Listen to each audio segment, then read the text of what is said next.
Sit back and enjoy.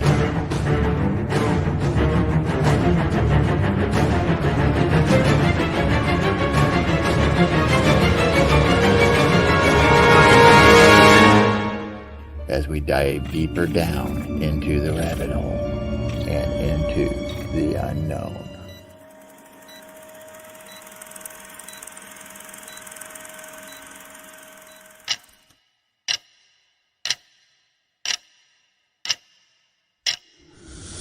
Be quiet. Hello. Welcome to everyone. I think there's more on the screen than there is in the chat. We're like the Brady Bunch.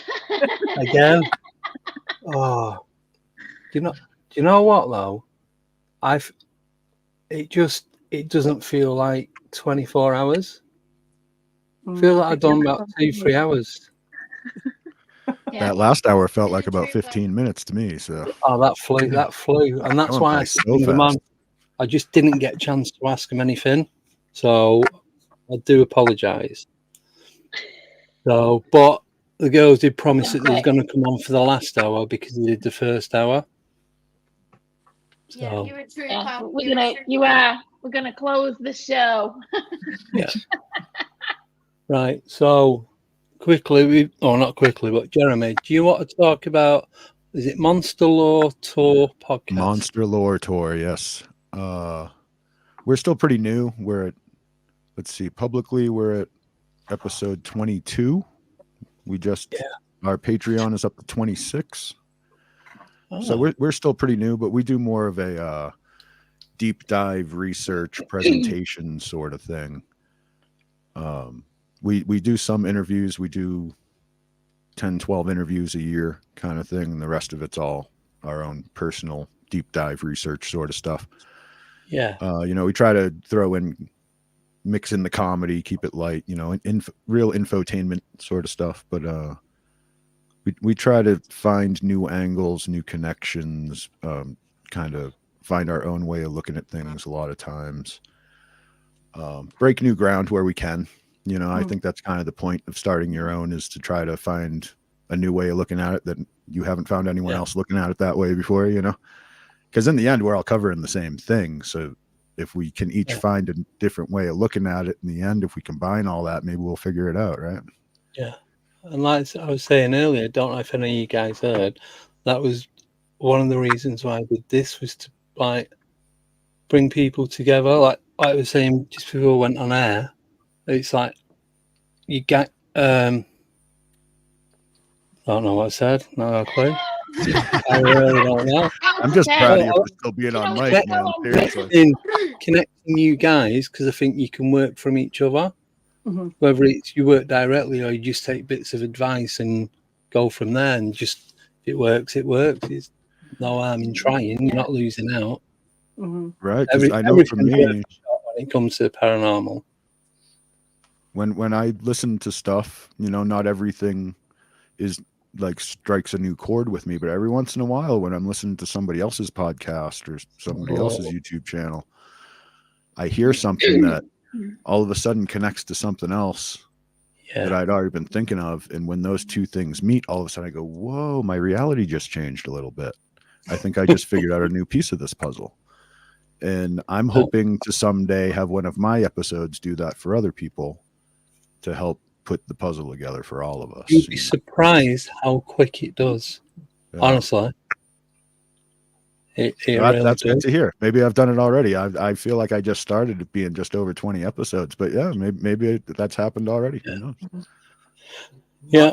My whole background was just opening up conversations with people, because we've all got something different to contribute.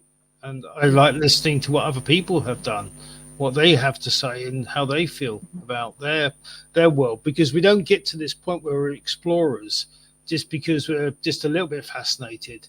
It becomes all of our lives. It becomes a big part of our life. And that's the thing that I like to know, is what other people find fascinating too, because you're going to have experiences. Every one of you in here is going to have a different set of experiences. And it's great to be able to share them where people can listen. Yeah, that's one thing I don't like about sometimes in paranormal, you've got people that are sort of working against each other. But I think if we all work together, I love going out with different people, talking to different people. I don't listen to them and think, no, that's not the right way. My way is the right way. Everybody's way is the right way for them. And I think if we can share ideas and tips and different techniques, then we can all learn from each other and respect each other's ideas and techniques, and everyone's happy. We can work together. I mean, in reality, if we all did it the same way, surely we'd all get the same results. Exactly. So no, we all have different views, opinions, experiences. Everything that we experience is different in the same ways. If one of us saw a poltergeist, the other one might explain it in a different way. It's very much about being able to correlate people and get them together so they're all working on the same level, the same frequency to change the energy, because it should be a friendly thing. We should be all happy to be friends and to be able to go, and because we're all looking for things that we don't know what we're looking for. We're looking for that unknown stuff. And one of us will know something that is unknown to another person, and so on. So the exploration is the cause, but the actual agreement that you want to do it for the same reasons, you're not looking to get one over anyone, is just as important. It's good to let people be and let them explore. And that's a good lead into what the girls are coming on to talk about. Yeah, so I think it's a huge issue. I almost couldn't write that, couldn't write it, couldn't time. That's what I mean, synchronicity. Yeah, we're all there on the screen for that reason. Yeah, we were going to talk on this last hour. Something that really strikes a chord with us, especially at the minute, is para-unity. Definitely, like, it's a huge issue. Like, we need to we're all trying to do the same thing. We're not against each other. We're working together, and we all do different things, different approaches, different techniques, and it's about embracing how different people work and just kind of, I don't know, combining all your evidence. There shouldn't be any competitive behaviour involved in who's better than who, or whose opinions are right and whose are wrong, just because someone does it different to you. In fact, it's a strength. If you actually go and meet lots of different people that are doing the same thing, you will see the strengths. You will see the good bits of what they do, and you'll see the bits they could improve upon. So it's great. You can't know enough people. In this, there's so many people do and are interested in this. We should know each other, because when we find new stuff, we should be able to share it.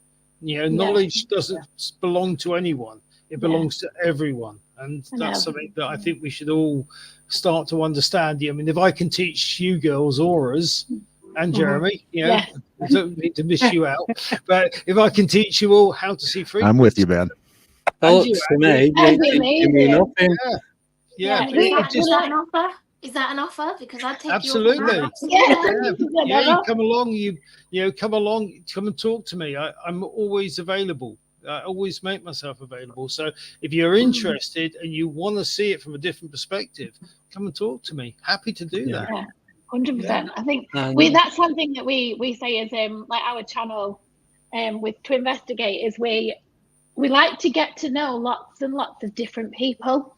We kind of mingle and integrate, and we don't kind of pick and choose. We just kind of get to know everybody, don't we? We just we love even the absolute newbies that like start to see, because we're still newbies, really. We've only been going 6 months.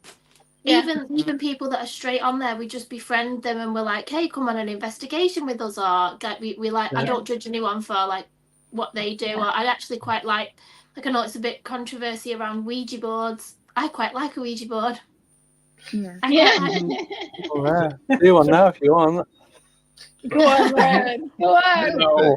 See what a Ouija board is? It's just a yes/no board, and it was just a game that was actually manufactured in the after the First World War, during the First World War, to actually connect with people. Yeah, you can make a Ouija board from a napkin with a pen and a little piece of plastic, and it's all intent. It doesn't matter the actual object you're using; it's the intent of your use.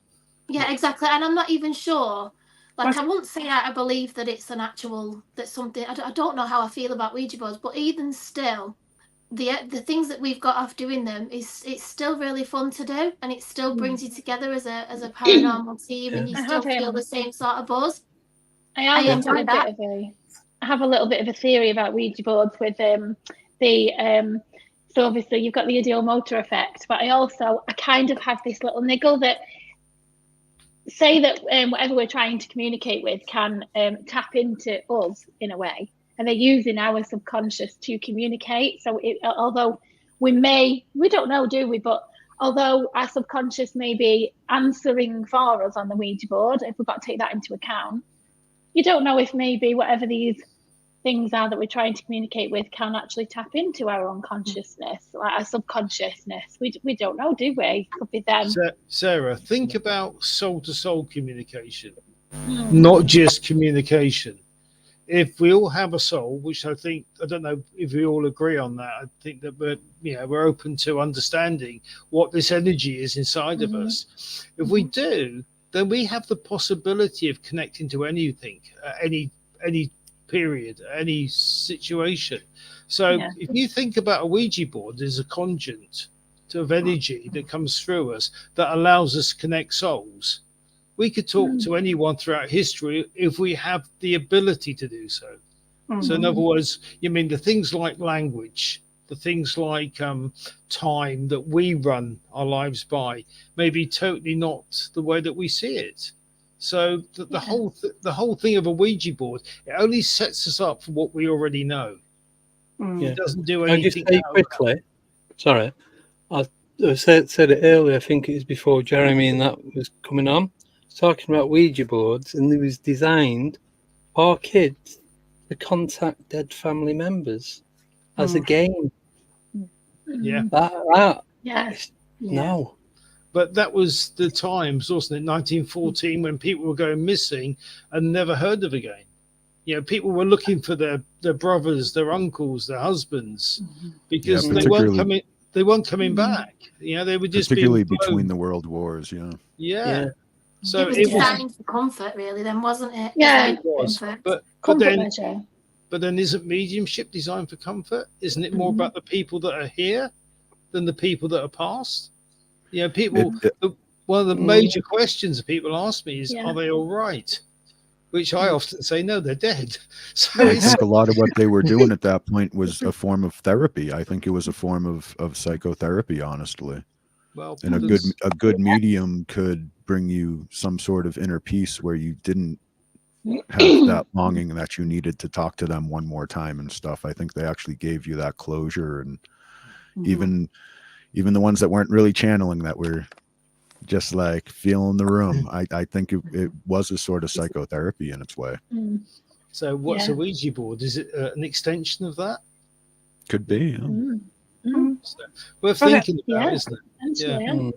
I see spirit board, it's just another way of communication, the same as you'd use pendulum or downloads. It's a form of communication. Obviously media has hyped it up, but I like using spirit board, but I will only use it with people I trust. People I trust, because I kind of put that one to bed, because although they say the ideomotor effect, so if we're touching the planchette, our body is moving constantly, pulsating constantly, so we can move it.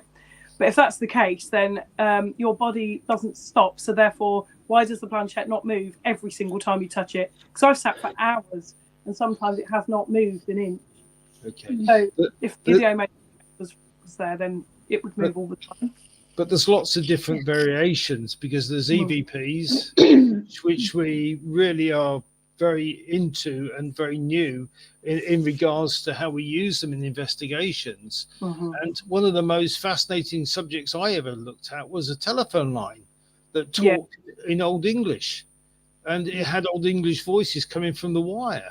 So how do we know what transfers or translates things into our particular domains? And I don't know. I don't speak Old English. I had to get it translated. And that's the sort of thing, how do we know where we are? Because our language has evolved and changed so much throughout the centuries. Yeah. This is something that I touched upon with a friend of ours, Chris from Phantom Physics, and we was discussing about how language is completely different. So is communication now. And if you're communicating with a spirit using a board that has the alphabet, spirits from way back when didn't read. It's going to be really difficult to be able to communicate with absolutely everything out there if you aren't able to find a way of communicating, if that makes sense. You're using the wrong tools, aren't you? You're using the wrong, you're using what you know might not be what they know.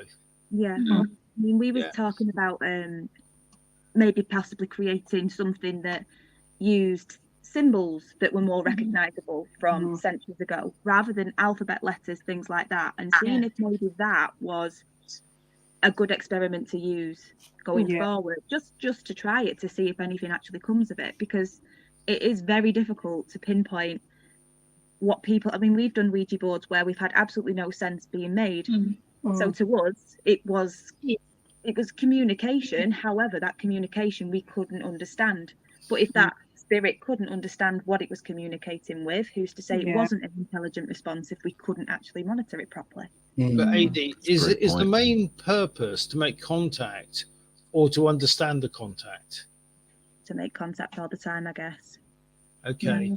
And so then we got to go into frequency, we got to go into vibration, we got to go into colors. All those things will allow us to make contact, to know that there's something there. Then we can decipher how we talk to them, how we grow that contact, because it's not always the first contact that's going to make the difference. That's going to make the awareness.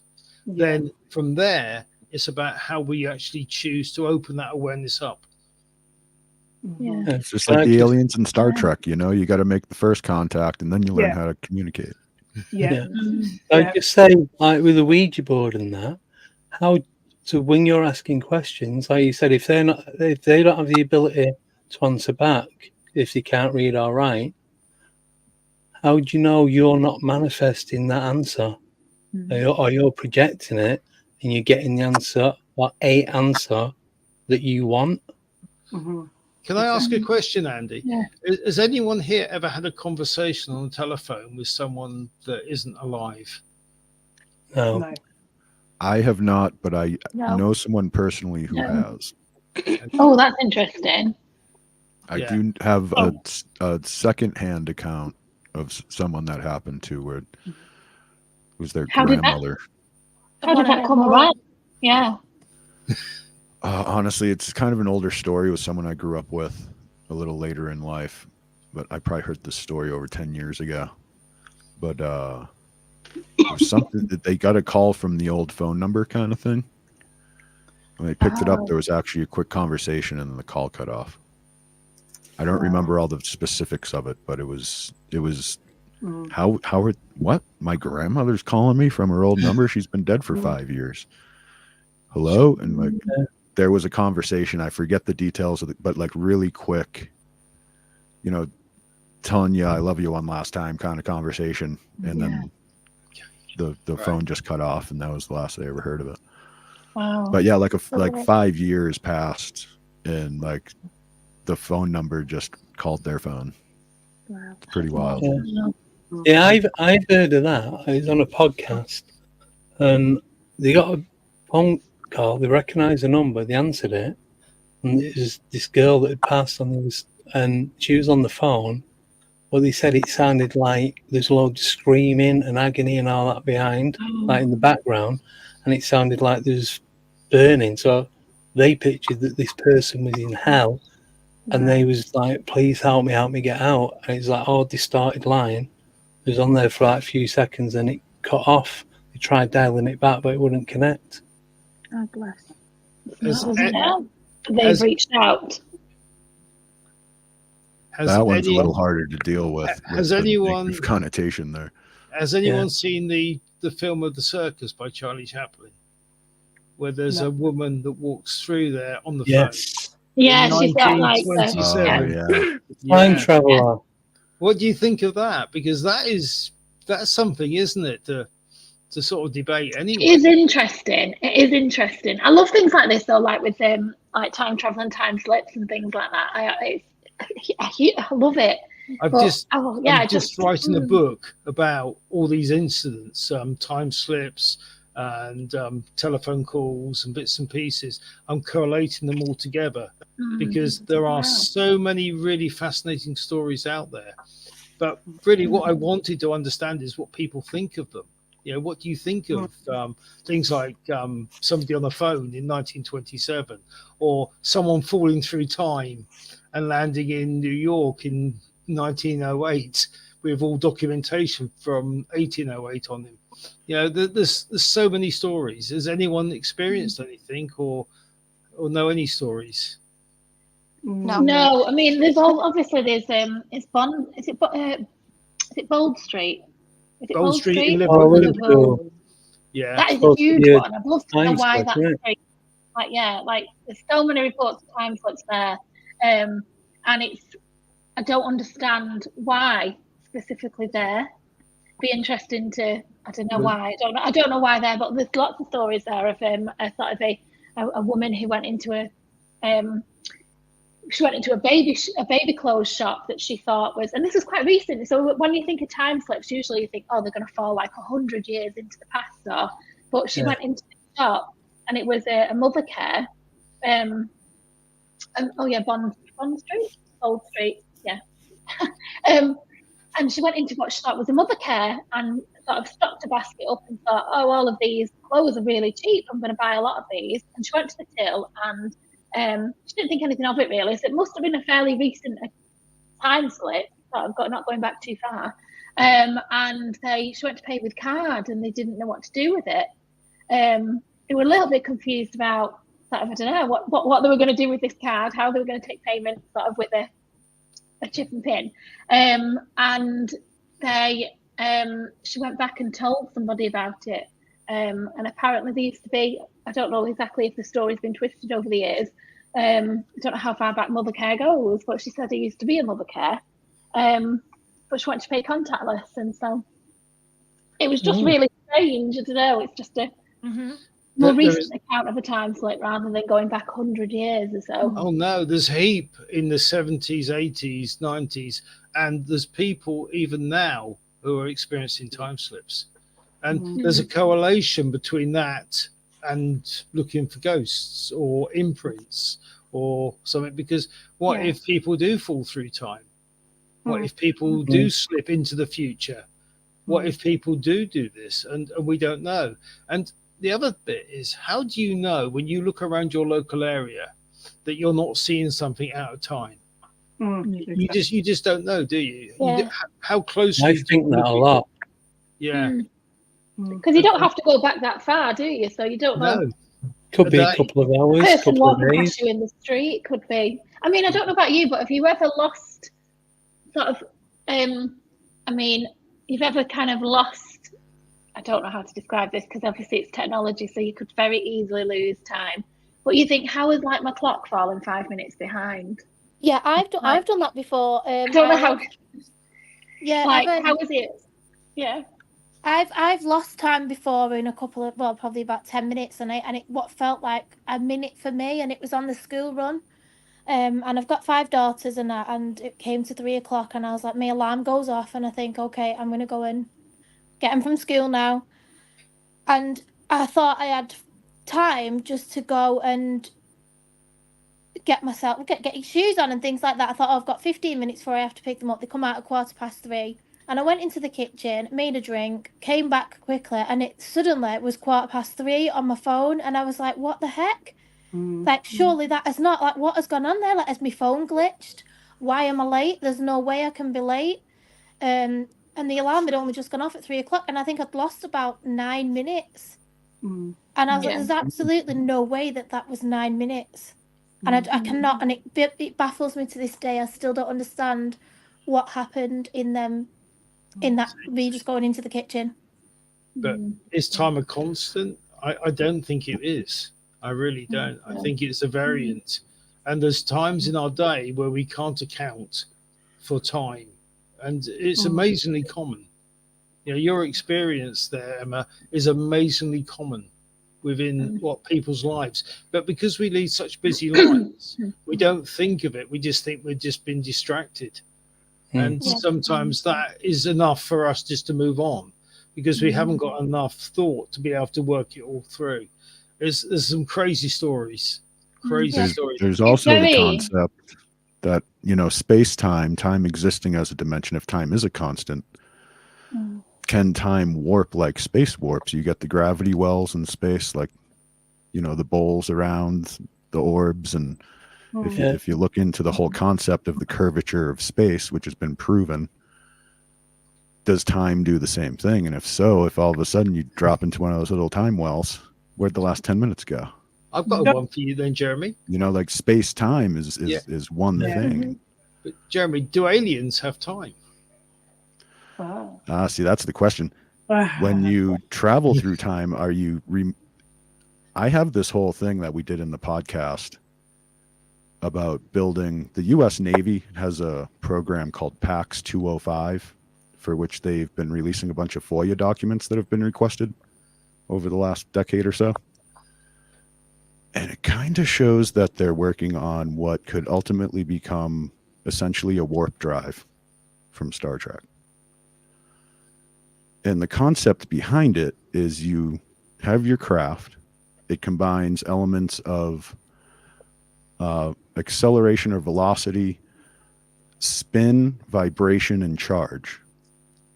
If you get an object spinning at the right pace, vibrating at the right frequency, moving at the right speed, and then you hit it with the right charge, it snaps out of what we call reality. It removes itself from one side of space, time. The question is it removing itself from space and traveling through time, or is it removing itself from time and traveling through space? That's the part I can't wrap my brain around. But they're actively working on building a thing. There's something in orbit right now, which is the prototype for this stuff. It went up in October, just a few months ago.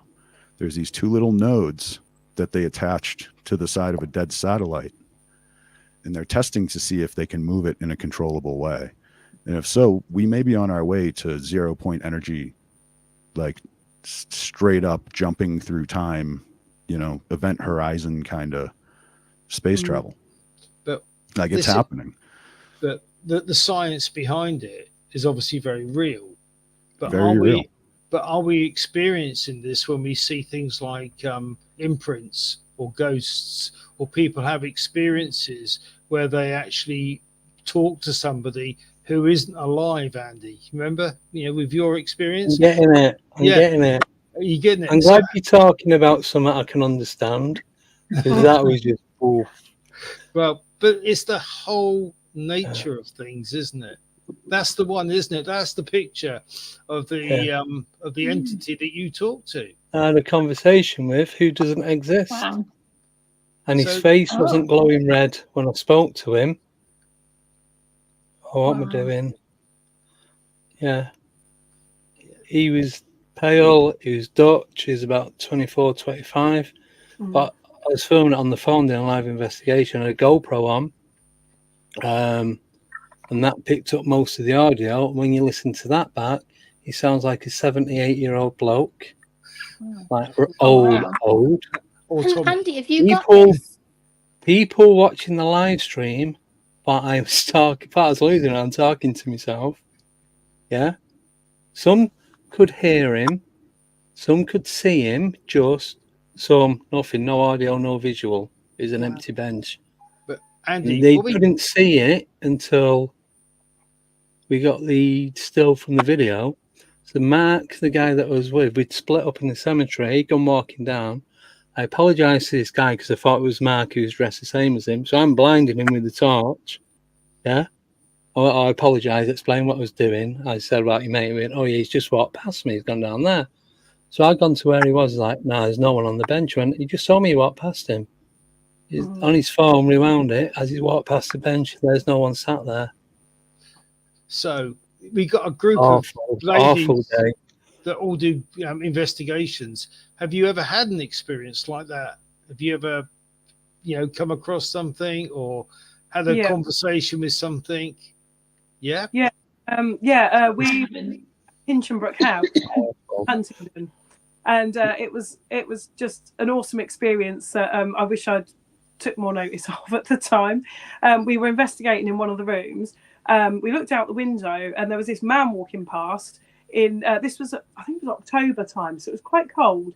We had shorts and a polo shirt on, and we were, what's he doing here? We're all locked in. The gates are locked. There shouldn't be anyone on the grounds, and we were quite concerned that someone had obviously walked in. Yeah, we were concerned for our safety and everything. So we checked with the curator. He was the only one there, and our team. We radioed through it. All our team was accounted for. There was no one else on the premises, and the wall around Hinchinbrook House, if anyone knows it, is quite high. You're not going to be climbing over it. So he walked back past again, and I said, if he walks back past again, I'm going to tap on the window at him because this is really weird. So he did. He tapped on the window. He looked around at us, and he was perfectly normal, an ordinary, normal man. No, not thin like a ghost, and solid, normal-looking man. He just looked round as if to say, "What?" He turned back again. And we went outside, we checked the grounds, we asked them to check the CCTV, nothing, no one. Could he be caught in a time slip? Either caught in a time slip, or we believe, because the hospital's just over the road, was it a new spirit? What type of hospital, Emily? Just a normal general hospital. Right, not a mental or no, asylum. No, ordinary general hospital. Yeah. So, and we were all sort of thinking that, it's just, what's this bloke doing here? There should not be anyone else on these premises or in these grounds. Did you engage with him at all? Did you engage with him? Well, no, at the time, until afterwards, till they'd checked the CCTV and we'd had it confirmed that there was no one else on the property at all, which was obviously a bit like a few days later. Yeah. We all thought, oh God, there's some strange man. I'd be wondering. Anyone get pictures?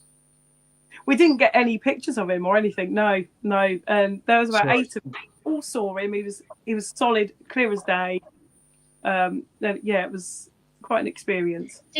I would be wondering, if if you think about what he was wearing as well, could it potentially be that it's the same place, just in a different time? That was kind of like split. Yeah. I mean, kind of met, with the grounds and everything to Hinchinbrook House are obviously they've always all been part of Hinchinbrook House. So if it was a new building on an old site, then possibly you'd get people walking through, for residual energy and stuff. But it was on the ground. You've got that wall. That wall must be 10 foot high at the lowest. Bus, and it's very smooth on the so you're not gonna be getting on the main road, like as you're going into the town. That's 15 foot high, that wall, easily. You ain't climbing up that. You're not going to be climbing over. It's not breaking. It's the old sandstone, so it's a big block. Yeah. What about orbs? Orb energy? Any orb energy at the same time? Not there at Hinchinbrook House, yes, but at a different point. Not at that point. Not at that point. But okay. No. Because sometimes these figures do transfer from orb energy into something you can actually recognize. Yes. Yeah. So there's there's so many different examples of that. But the fact that you saw somebody that you recognized, he was so ordinary that you didn't even think he was anything out of time. No, exactly. Yeah. So that's interesting. Yeah. No conversations though, just the knock on the window or he turn around. Yeah. He was just walking. He was probably about 15 foot away from the window as he was walking through the grounds. So I sort of tapped on the window and he just sort of looked around and looked at us all. And we were all a bit like, oh no, he's looking, oh yeah. But he didn't. What a shame someone didn't rush out there. I know. We had a very strange experience once. You've just kind of reminded me that I don't know if when we went to my haunted hotel in Chester and we were downstairs in the bar area, and I don't know if the window itself was maybe acted like it distorted. I mean, obviously it was like a frosted window really, but I don't know if it maybe distorted the time view. I don't know. I've no idea. But we were in the downstairs bar and we saw somebody walking past the window, and to us it looked like an older person hunched over, walking really slow. and they walked through past the glass from the outside, and obviously we were very jumpy and we screamed. I mean, to be honest, it did scare us. It was quite frightening the way that they moved. It was, but they walked past the outside window and they stopped and looked into the window. Couldn't see us, but they must have been able to see our shadows. And afterwards, when they reviewed the footage, it was actually a young woman with a backpack on, but she walked really quick and never stopped. And we were like, no, that's not possible. Like, what we saw was an older person, and they were hunched over and they were walking quite slow. And they looked into the window, which is why we jumped, and we were like, so I don't know why there was two different versions of what walked past. Living ghost. You could have actually seen a living ghost.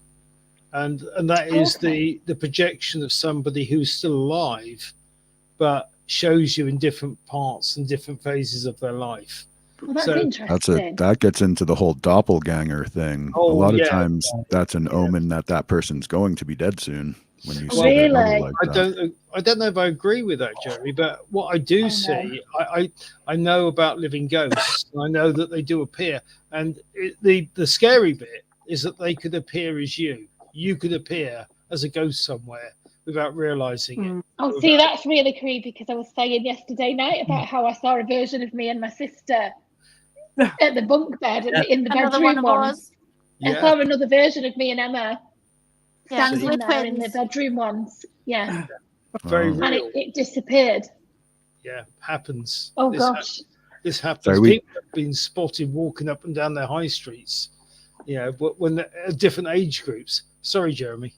I didn't mean to get dark on it there. We literally just recorded our doppelganger episode, which will be episode 27 coming up next month. We just recorded it like 2 days ago, so it's fresh in my brain, the whole doppelganger part of seeing, the omens of people appearing in multiple places and stuff. Some great stories. Well, we are going to be falling down some rabbit holes tomorrow, Sarah.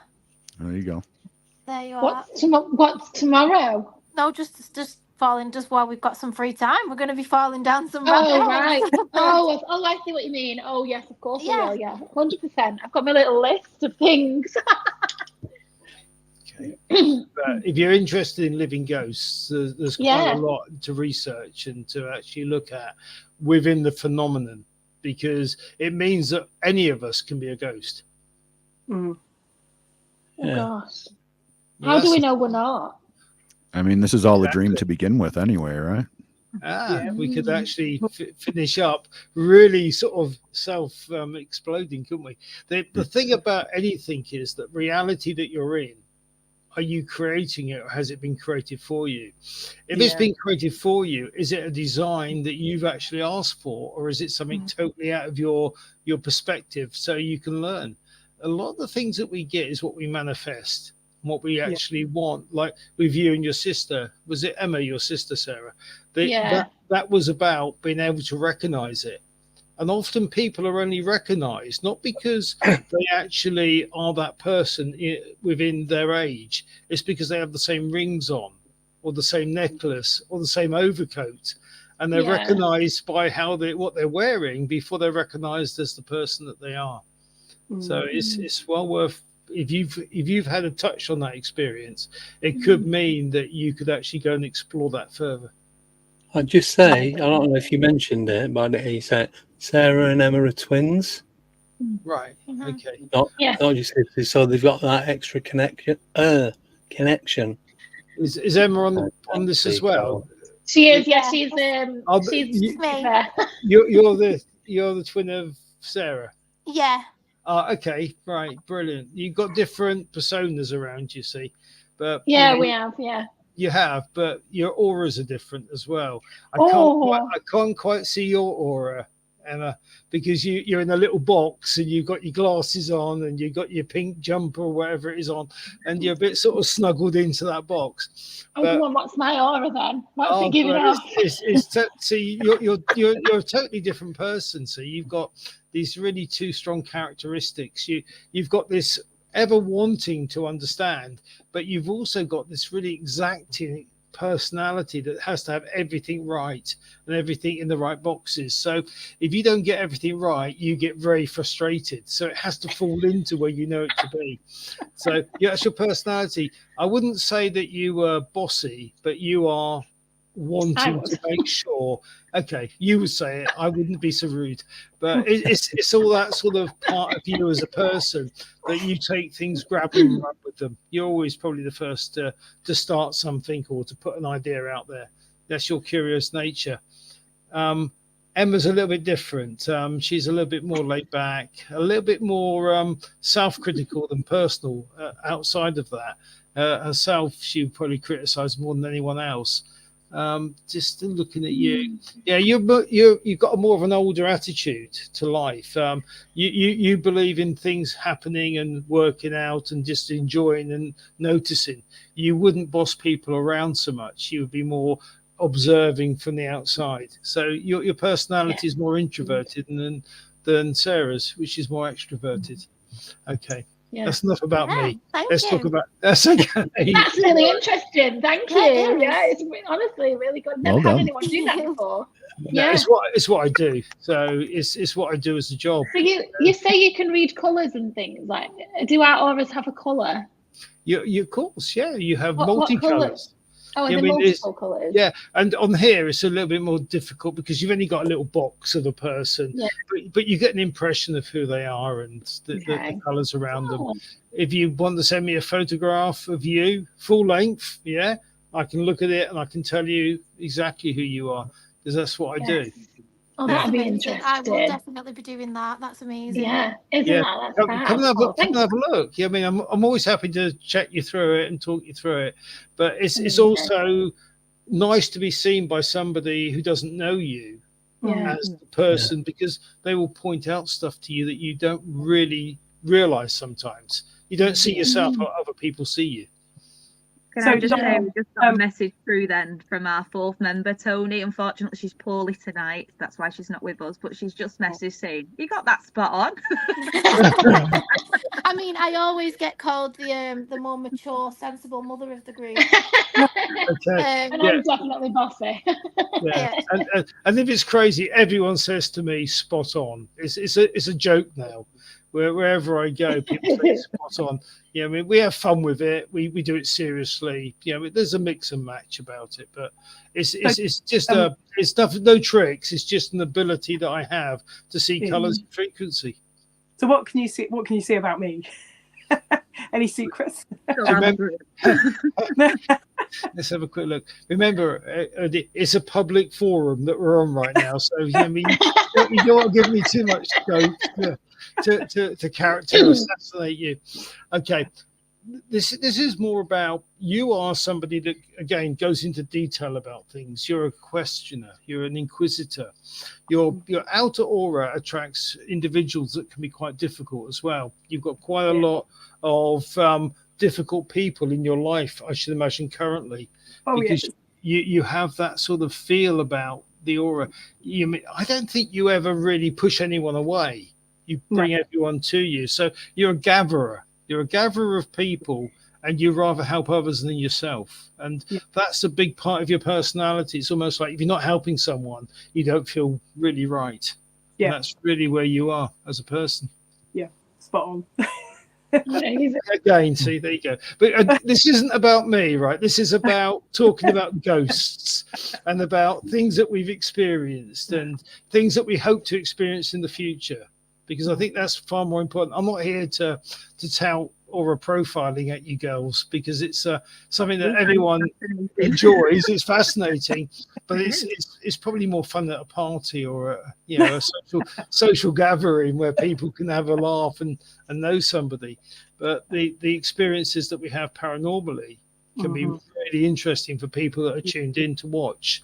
They don't want to watch me spurting off all the time. No, see, I absolutely love that. We do. You'll have to come on our podcast. We do one every now and then. I absolutely love that sort of thing.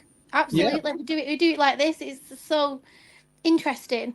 Yeah. I'd listen to you for the whole hour. I know. You have to tell my wife that, right? Yeah, I mean, she won't even listen to me for 5 minutes, right? So it's more about being able to share that there's something else out there that you can add to your skill set, and I think you can all add this at some level to your skill set that would make you great investigators. And give you a little bit of a different viewpoint. When you went round and looked at a building, you'd actually figure out where the energy was, where you concentrate your searches, where you dowsed, and that sort of thing. All these things help you create a bigger picture of what's there. Yeah, I've done aura reading. I sit in mediumship circle at Spiritualist Church, and we have done a little bit of aura reading, but I can't see colours. I see sort of the mist, the shape. I can teach you how to split the white light into the seven. And you need to start slowly, but once you realise that there are colours there, you start to see it. At the moment, see, your belief structure says to you, auras don't really exist. I can see an outline, but I can't see much else. And as soon as your belief structure starts saying, oh yes, I can see a green, or I can see a yellow, I can see a red, then you start searching for the variants of those colors. It's all about seeing, believing, and understanding the experience. So we could teach you. I genuinely find this so fascinating, seriously. Do you physically see the colours, or is it more like a sort of visual in your mind kind of? No, physically see them. Oh wow. Yeah, no, it's a pain. Yeah, I get a lot of these colours, especially when I'm in meditation. And for me, it's more relatable to chakras and things like that. So I do tend to have visualizations of colours in chakras when I'm working on different chakras in the body and things like that. Yeah, I believe everyone when they experience personally. For me personally, I don't believe in chakras. I believe in different color vibrations around the body in different places. That's only because of what I do and what I've come to see and believe. But if people understand it in that way, then it's quite easy to bring that out. And quite often we will manifest what we see in front of us. So, for instance, if you read a book about chakras, you're going to believe that the chakras exist because someone's actually said they exist. Whereas I would say to you, if you look closely, you would probably see the energy centers of the body in different places. But you'd have to understand that and explore that before you would alter your belief structure. Yeah, well, they're quite similar though, aren't they? Because if your chakras are energy centers in the body, and each one's related with a color too. Yeah, I was going to say it's almost like translating it in a different way for yourself. Yeah, it seems the same thing, just two different ways of saying it, basically.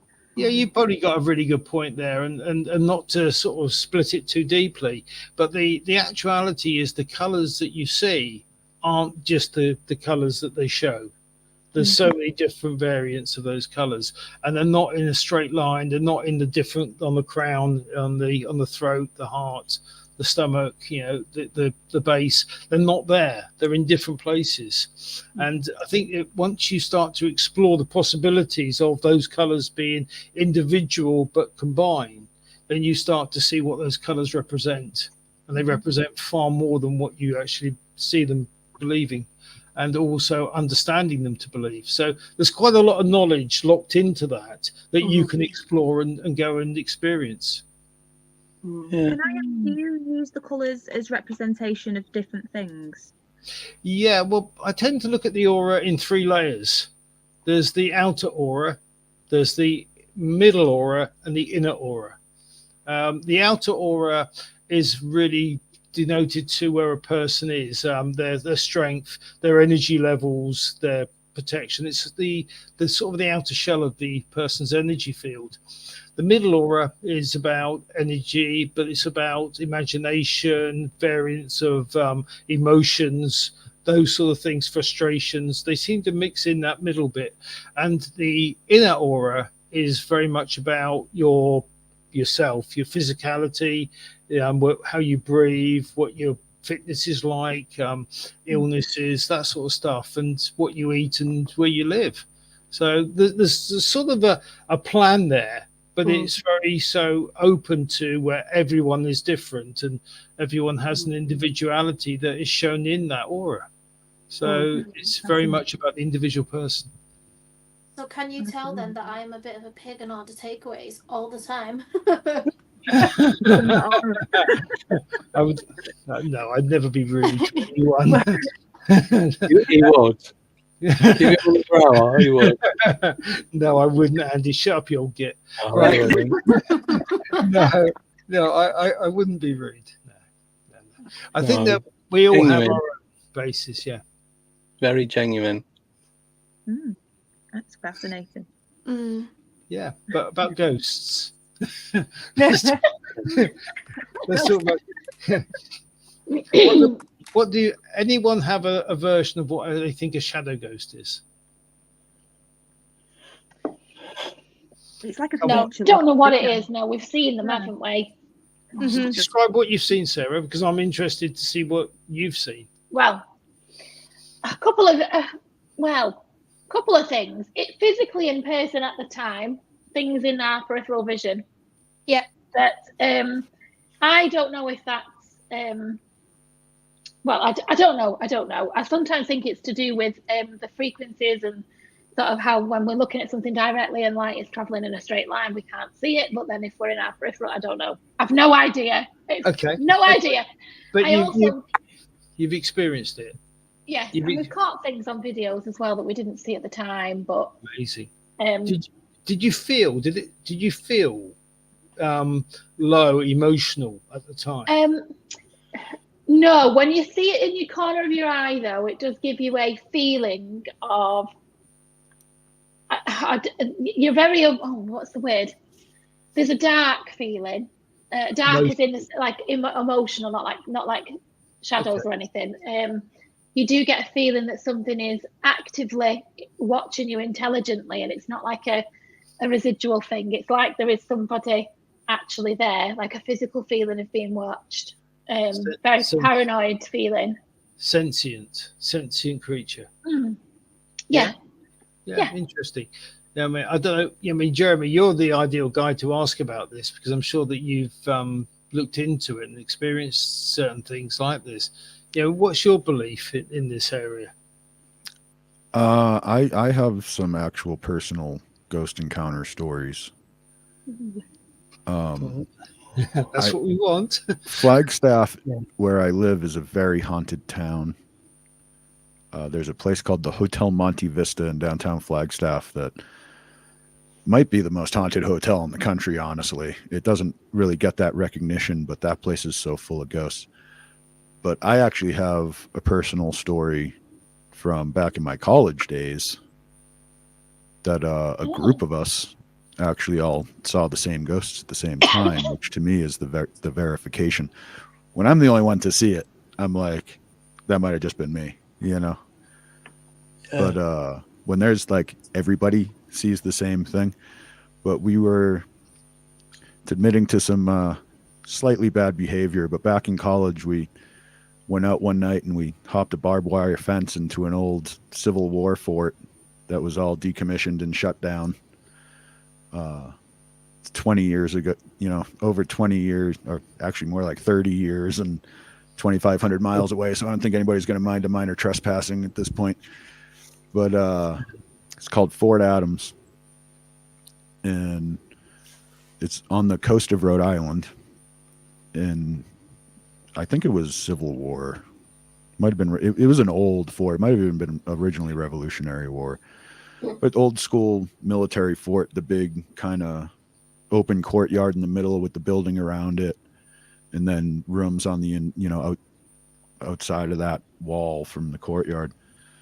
And so when you stood in the courtyard, it was basically a circle of a building around you, and every room had this big archway. It was like brick wall, and every room had this big kind of window arch looking out onto the grounds with this kind of waist high wall at the bottom. So it's almost like it looked like a window, but it was really more of a passage. You could hop over the wall back and forth into the room, And there's a tunnel system underneath all these forts, that connects them all. That's like a maze down there. If you know the way, you can escape to the next fort. If the enemy tries to follow you without knowing the way, they're going to get lost, never seen again, kind of thing. So we went in, and the first thing we did was went down, messed around the tunnels for a while. And we went up and checked everything out. And as we were going through, like, these rooms were in different levels of disrepair, where some of them actually still looked pretty good, but others, it was just like the floor was totally gone. It was just like a pit going down into the tunnels kind of thing. And ultimately we end up out in the courtyard. I remember it was a full moon, bright night, you know, so we could see real good. And there were like 8 of us. I just got this story on mic for my own podcast with a friend of mine who was there recently. We haven't aired it yet, but I do have it in the can. But we're all hanging out. We were actually kind of getting ready to go. And we look over, and in the window of the room right next to where we would be exiting, we see 2 figures standing there, kind of shining in the moonlight. Shadowy, but expectedly so from that distance with that lighting, you know. But we all clearly see 2 figures standing in that window. So we're thinking, our first thought is the cops are here. You know, maybe there's an alarm we set off we didn't know about or something. Yeah. We're thinking the cops are waiting over there for us to walk out and arrest us for trespassing. But we're like, all right, well, we're going to make them come get us then. We're just going to hang out here. And, you know, 5 minutes pass, and we're still sitting where we are, and these 2 figures are standing just stone still in this window. We're like, okay, cops don't behave this way. And then we start thinking, are these crazy homeless guys that live here?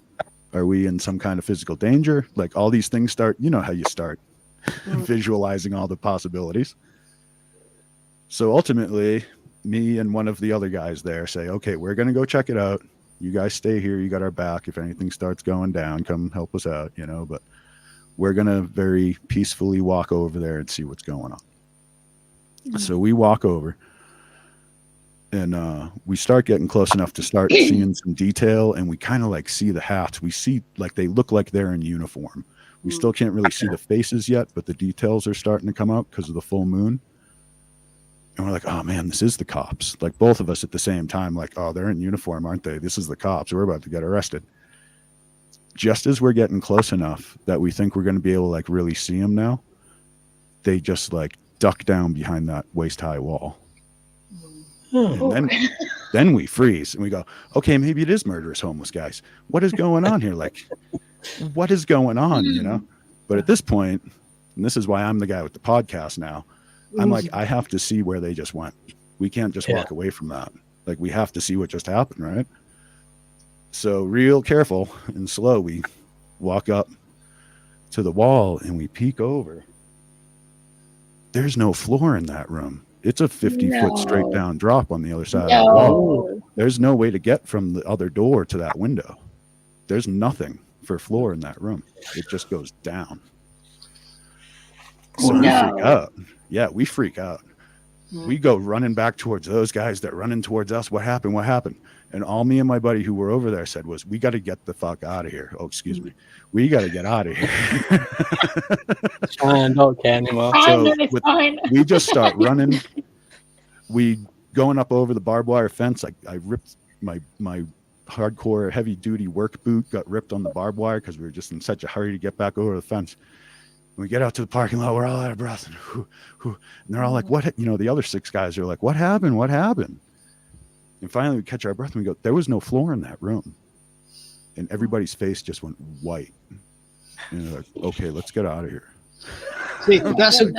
See, Jeremy, that's a great story, because I know that Andy can relate to that so much, because all he's thinking about now is it's 9 o'clock. Let's get out of here.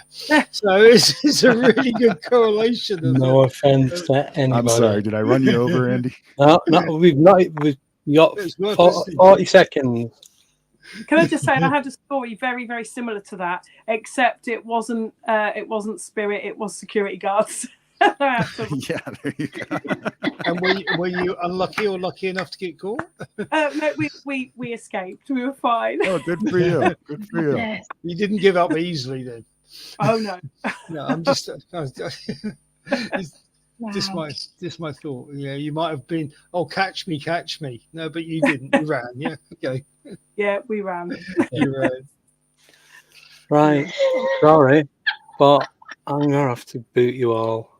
I don't. You said really that don't exactly on the hour. You said that You made it, exactly Andy. on the hour. Not that it was I time. can't even see. Anna, you just sound so tired, like your words and everything have slowed. Everything's blended. Just sleep. Have you just I become a can bit see of a yours. sloth? I can When see you come yours. up on the ballot for Podcasters Hall of Fame, Oh. I'm totally voting for you, man. Everywhere. 25 hours on mic. That's crazy. Amazing. Well done. Yeah, well done, Andy. Amazing. I might be doing another one in a couple of weeks, but it's not going to be 24 hours. 48. No. Might be 12 or 10. 12 I'll do hours. 12. We should do. Instead, we should do You should do like 10 people, 10 guests, and all do the 12 hours. That'd be amazing. Imagine the end of that. Nobody would be talking. You know what? It'd be a bit like the end of a Take That concert, wouldn't it? You'd be absolutely mentally worn out. Yeah. Yeah. Conversations that you would have now, if you want to fall down a rabbit hole, that would be. Tell you what, that would be a banging idea. If you had 10 people absolutely delirious and tired, the kind of conversations that Exactly. Open up that subconscious. Oh my gosh, But coming out. do you know what? Maybe you should have to stay awake for 12 hours before you then jump onto the 12-hour podcast. I think you ought to go away and keep your ideas really. Stop giving me ideas, please. No, it's easily led. I think you should stay awake for a week and then go on for a whole day, Andy. Yeah, that'd be really fun to watch. This now, Andy, would be the perfect time to go and do an investigation while you're vulnerable and your mind is not cluttered by anything but the desire to go to sleep. You'd be vulnerable. And never to be seen again. If anything come, I'll be like, just take me. Please, I can't be out going on. Carry me back. Just going to make a note of this as well. Sadistic. Who said that? Was that you, Emma? Were you suggesting that? It was as my aura changed. If I could spell sadistic, I'd write it down. I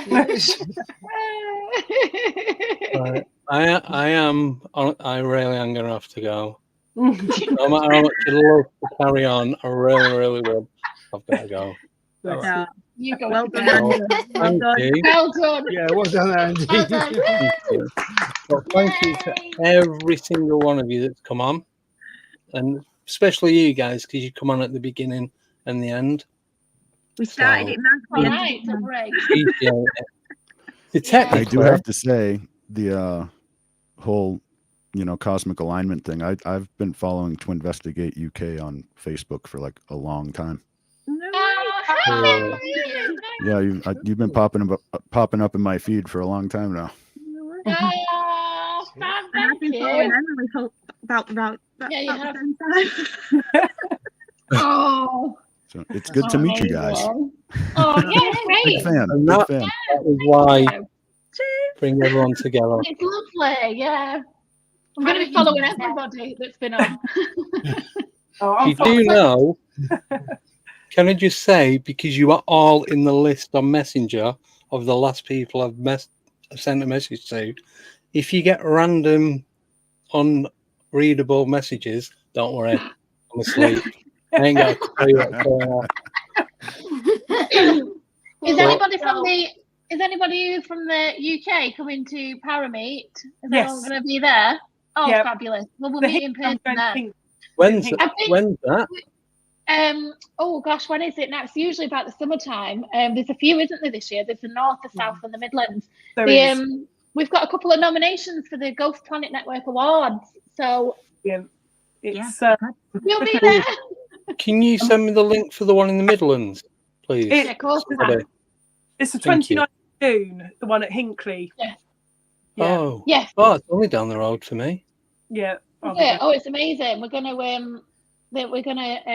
we're going to the North one in the Midlands, aren't we? So yeah, brilliant. Hopefully, and on that note, we'll let Andy go to bed. Yeah. Yes. Thank you. Right. Thank you, everyone in the chat. Thank you, every guest. Thank you, everyone that co-hosted, people that helped me sort it out. The food of it, just everything.